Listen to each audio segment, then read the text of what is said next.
Hi everyone, I'm Mark Benjan Abes from BSN3 of NAST, and for today's video, I will demonstrate nasogastric tube feeding insertion.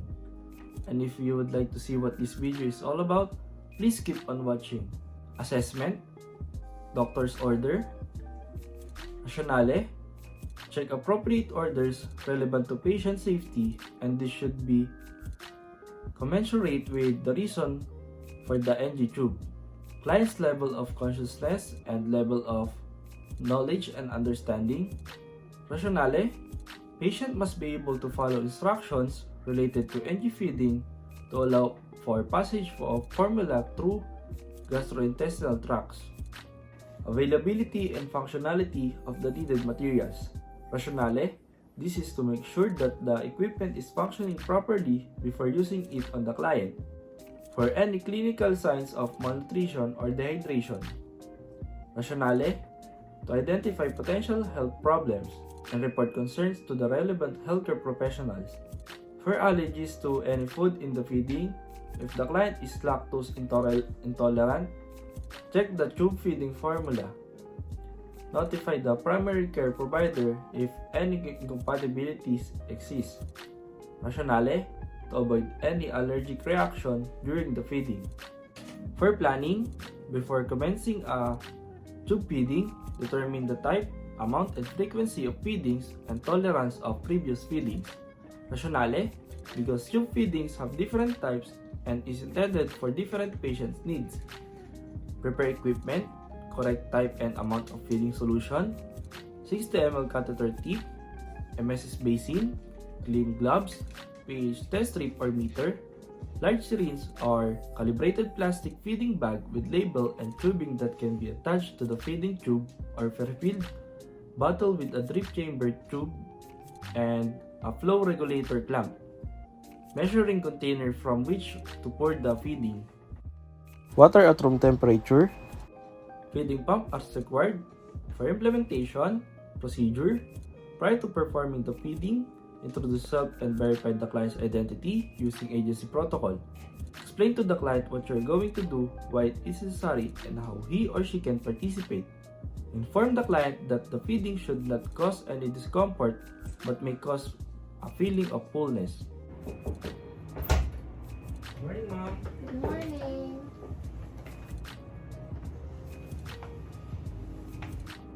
Good day, ma'am. I'm Mark Benjamin Abes from NAST, and I will be your student nurse for today. May I know, ma'am, what's your name Ana Maria Lihio, and your date of birth? June 14, 2001.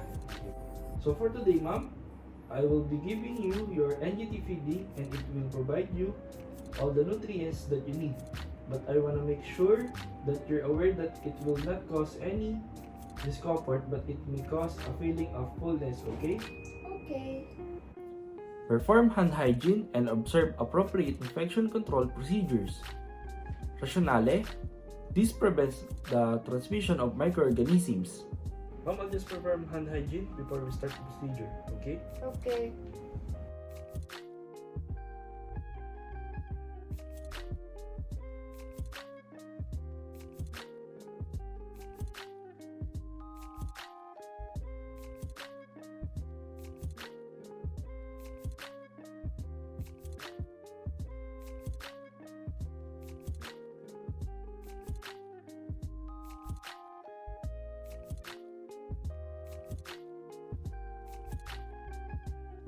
Provide privacy for this procedure if the client desires it. Tube feedings are embarrassing to some people. Ma'am, I'll just close the door for your privacy. Okay.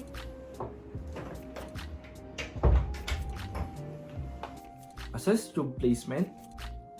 Apply clean gloves.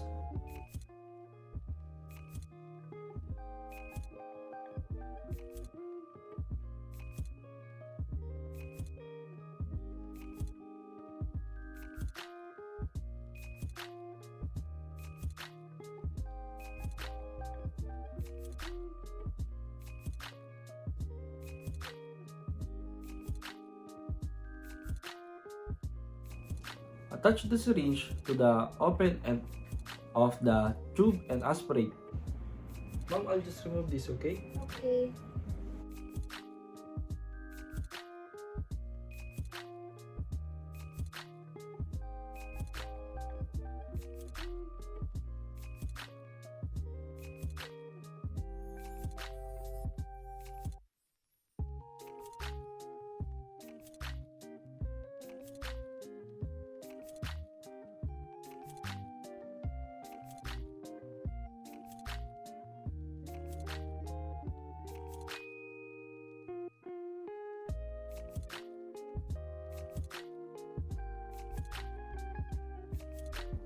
Check the pH. Allow 1 or 2 elapse before testing the pH if the client has received a medication. Use a pH meter rather than pH paper if the client is receiving a continuous feeding. Follow NGT policy if the pH is equal to or greater than 6. Rationale, this indicates that the tube is in its proper place in the stomach. Gastric contents are acidic, and a pH indicator strip should reflect a range of 1 to 4. Pleural fluid and intestinal fluid are slightly basic in nature.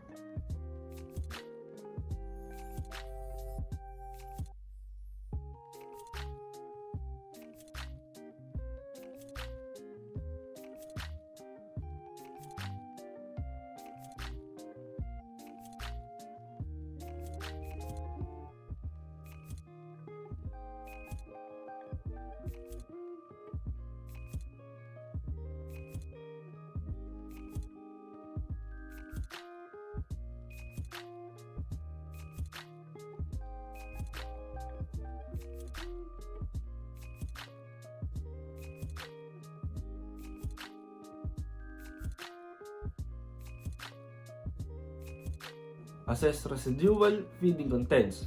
If the tube is placed in the stomach, aspirate all contents and measure the amount before administering the feeding. Rationale, the amount of residual reflects gastric emptying time and indicates if feeding should proceed. These contents are returned to the stomach because they contain valuable electrolytes and digestive enzymes.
Administer the feeding.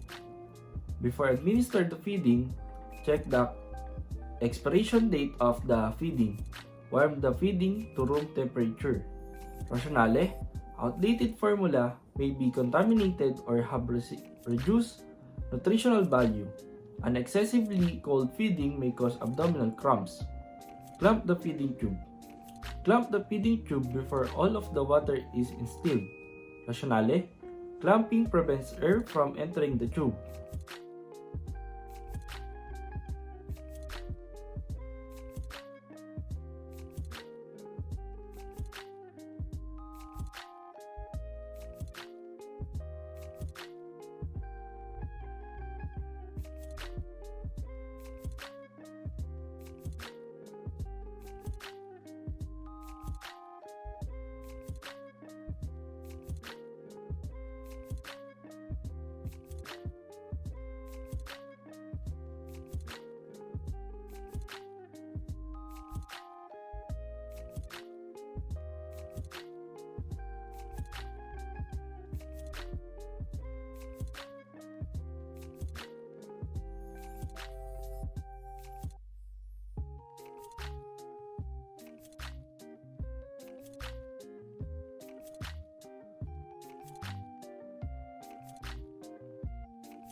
Ensure client comfort and safety.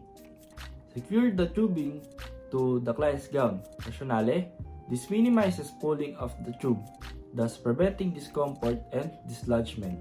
Ma'am, I'm gonna secure this to your gown, okay? Okay.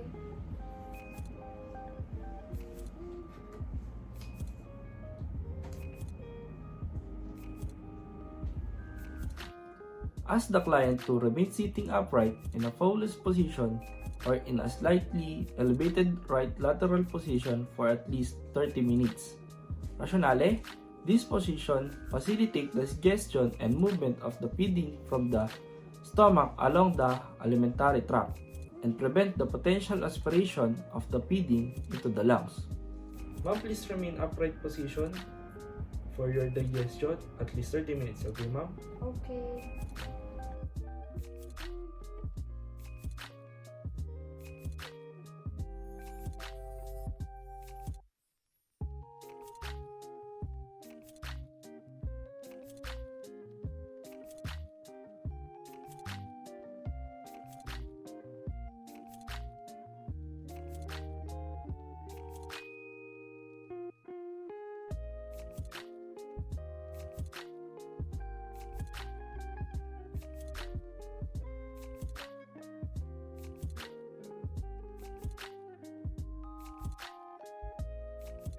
Evaluation.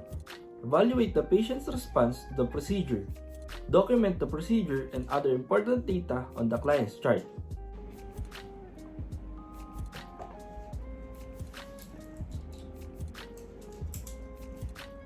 Ma'am, are you comfortable? Yes. Okay, ma'am.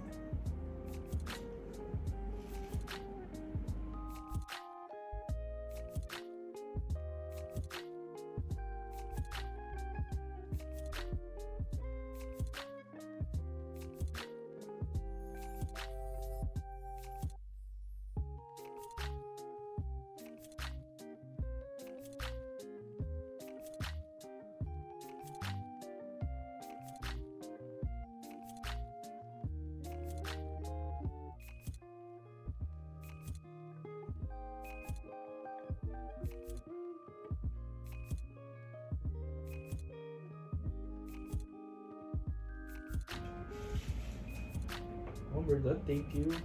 Okay, thank you.